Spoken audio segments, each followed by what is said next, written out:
mu bisanzwe ishumbusho iba cyo bita rendamunisation ivugwa iba après avoir mu gihe bashize alimye bashize barose umuco na utangwa n'ubutungane. Ubutungane nibwo buvuga buti abantu bahishije ibintu mu isoko nkuru ya Bujumbura abadandaza ko ataco basubiye kuyimarira, ko baciye bamwe bagwara mu mutwe, ko abandi baciye baheba ku buzima, hariho abaciye baduga ruguru kubayo kuragira impene n'intuze n'intama, kandi kare bari bafise amasitoke n'amasitoke y'ibidandazwa. Ngira murazi yuko ijya soko ku chiffre d'affaires yayo ni autour d'un milliard par jour, niyo ni ibintu byahakoreshwa ku munsi chiffre d'affaires yayo ni autour d'un milliard de francs. Murumva rero abantu bakorera ngaho muca mumva ko atari abantu bakenye, batari abantu bantaho nikora. Rero kubera bamwe haraba abigisha abana haba ngaha mu mashuri meza canke amashuri yo hanze, kubera ibikorwa vyarangurirwa baranguriye hajya mu isoko, kakira none hose abadandaza gusa, hari n'abandi bakozi bahakorera. Erega hariho abakorera nabo badandaza, erega hariho na sojemarike mwibagira, hariho abakozi bo muri sojemarike batashe zirayoye nabo nyene. Abo rero ntibakunda kubavuga abantu, nabo nyene burya gushika uno munsi barifumbire batasubiye kuronka kandi kazi. Murazi ko kajya akazi kahajya ari akazi specific, gukorera isoko sico kimwe no kwigisha mu ishuri. Urumva rero wakora hajya yakora akazi gaheze hajya biragoye gusubira kuronka kandi. Urumva rero abo bose barakeneye ko ubutungane ko babanza d'abord kuraba ibintu vyaturiye ijya soko isha, uvuga hakaba des enquêtes judiciaires au niveau des parquets, hakaba kandi no gushira no kwetabilisa les responsabilités. Ubutungane bukerekana koko abakoze ico cyaha, ico kibi kigayitse, ababifashijemo, ababikozemwo, ababikoze directement. Ivyo vyose abarundi mbere n'amakungu bakabimenya. Hanyuma rero ubutungane bukaca bwerekana ingene bugiye gushumbusha abo nyene. Abashumbusha rero sabandi ni leta y'u Burundi, kuko leta burya nijejwe gucungera abarundi n'ivyabo. Ni leta y'u Burundi igomba kuzoshumbusha mugabo biciye mu butungane abatawubwegami abo bantu bakorera muri irya soko.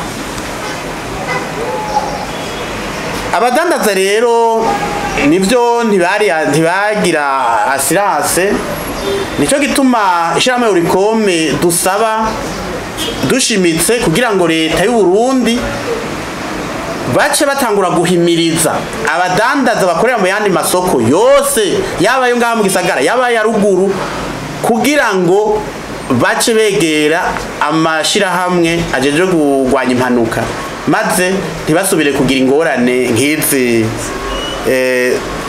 zabashikiye. Byo umushikiranganje ajeje ivy'inyubako yaravuze yuko ivyerekeye isanurwa ry'irya soko ngo biri mu minwe ngo y'abagwiza tunga, ariko twebwe mwishirahamwe ULUCOME nta cyizere tubifitiye, kuko ivyo bintu bimaze kuvugwa ngira ngo incuro zirenga 3. Leta y'u Burundi ari ibishikiriza, baravuze yuko iryo ntuzi zosanurwa n'ishirahamwe ry'amabanke akorera ngaha mu Burundi. Ivyo vyose nta numwe yigeze abona n'ikirazira byaravuzwe yuko hari ishirahamwe ry'umubashinwa cyo bita société sino Afrique bizobigira ariko twasanze harimwo ibintu bimeze nk'amanyanga kuko uyu yahora ari ambassadeur ari kumwe n'umufasoni wiwe w'umushinwa amahera berekanye ngira ngo ntiyari kubaka n'isoko yo mu Kinama. Murumva rero yuko ibyo bintu byagiye birajyamo amanyanga menshi, nico gituma rero ishirame ULUCOME ndashobora kwizigira na gato ibi ivyo byashikirijwe n'uwo mushikiranganje niyerekane les mécanismes, la planification y'ingene iyo soko izokubaka. Wowe yo kuvuga amajambo gusa, turazi neza ko muri kahise nyene iryo shirahamwe hari bambe iyo soko nkuru bavuga ishirahamwe Toyota Burundi ko ryagomba nagene kuyubaka, harabamwo impari kuko harimwo bya bindi byitwa amakomisiyo, rero birateba birasenda bica bijaho. Urumva abandi nabo bavuga ngo biri mu minwe y'abashije abagwizatunga bandi ni bande bazobaka ryari amafaranga ngahe niba vyerekane. Rero umushiranganje navuge ido nido y'ingene iyo soko izokubakwa n'ikiringo izokubakirwako izotangurirwako meme n'imisi izomara, kuko bapfa kuvuga gusa amajambo nta bikorwa tubona. Dusabye rero dushimitse ko uwosubira kuvuga serukira leta y'u Burundi yo kwerekana ico bita la planification, kuko ivyo bivugwa n'ibikorwa tubona ko bidasa. Mu Burundi bishinga kuvuga mugabo gukora ugasanga ntaho bisa bisana.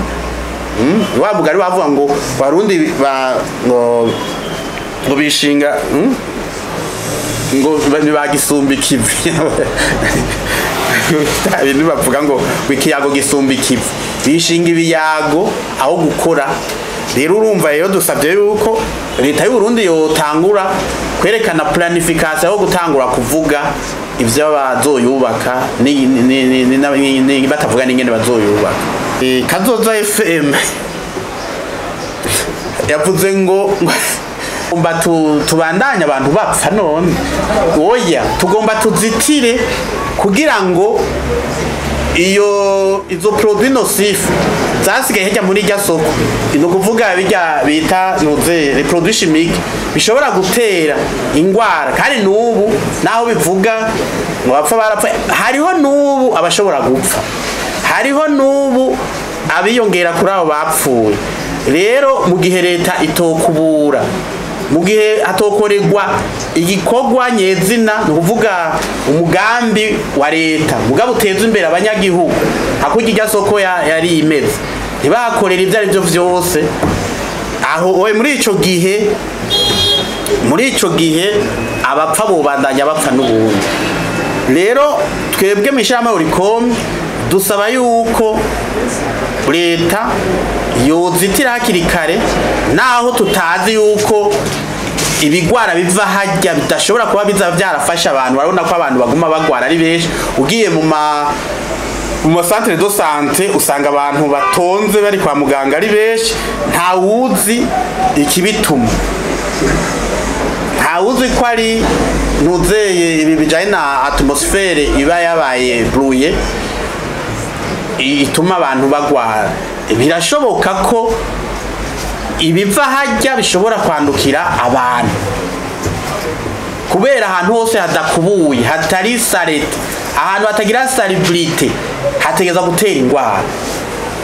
Ivyo ngira ngo nta muntu numwe atabizi, n'utagiye n'udakora mu byo kwa muganga, n'utari umuganga arazi neza yuko ahantu hadakubuye hatera ingwara, ingwara z'ibyaduka, ingwara zituma abantu bamererwa nabi bakabaga no gupfa bagapfa.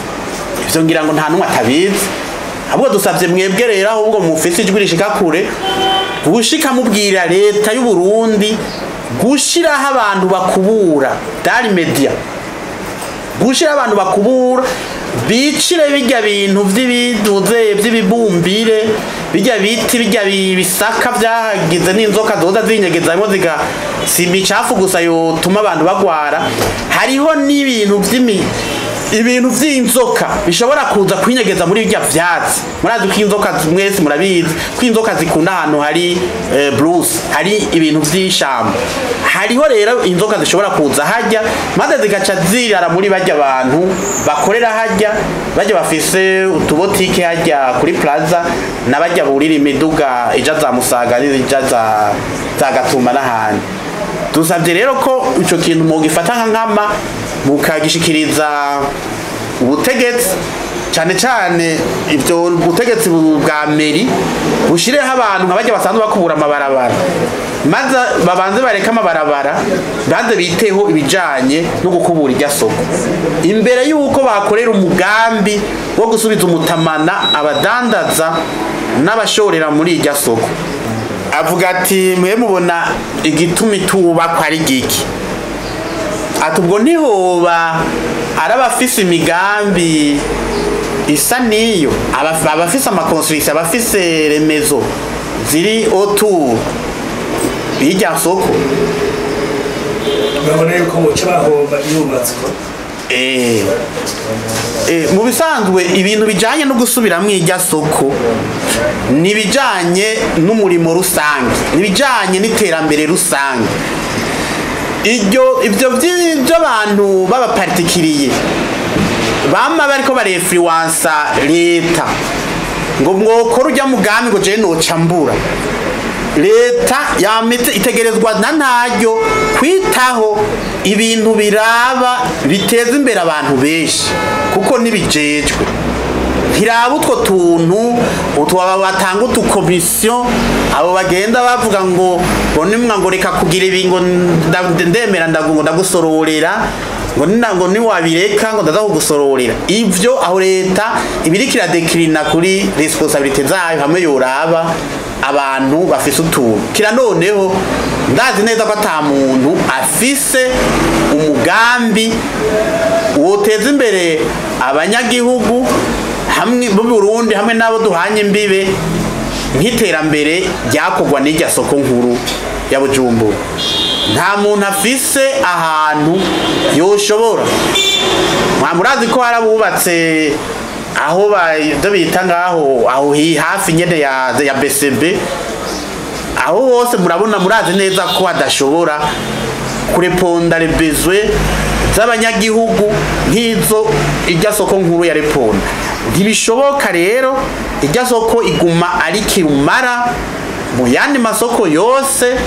Nababwiye iby'isoko ya Kotebu leta yagiye kuba kugira ngo bifashe abadandaza bari baje guhombera mu isoko nkuru. Murazi ko iyo soko nubu kubera yubatse nabi itarapfa ishoboye guteza imbere ku rugero ruboneka abadandaza hamwe n'abantu bahasumira. Kira noneho isoko nkuru ravye n'ikibanza yarimwo yari mu kibanza cyo hagati na hagati kwituriro ry'amabisi hagati mu gisagara cya Bujumbura. Igisagara bo mbere ari gisagara c'ubutunzi ari umugwa mukuru w'ubutunzi. Kare hoho bari bayubatse ikiri umugwa mukuru wa politiki. Ubu rero hamwe yo kuba kujya soko mpanure leta niyo yoca iranga yoca bakaranga muntu ko umugwa mukuru wa Bujumbura ari umugwa mukuru w'ubutunzi koko atari bivugwa ku majambo gusa nk'iyo bivugwa hano.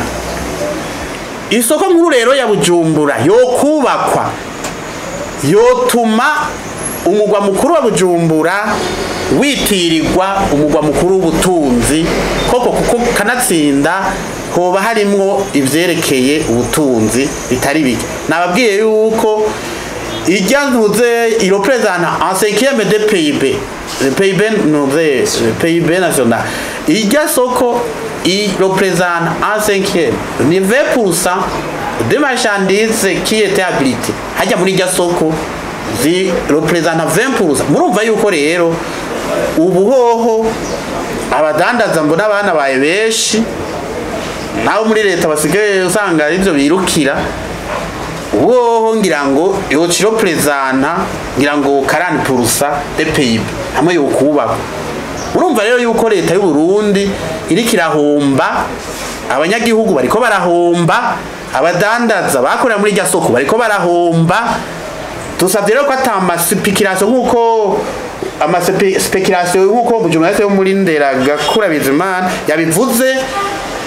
Dusabye ko ata speculation yobamwo mu byo gusubiriza mu gozo gusubira kubaka gusanura ibyaso by'isoko nkuru ya Bujumbura.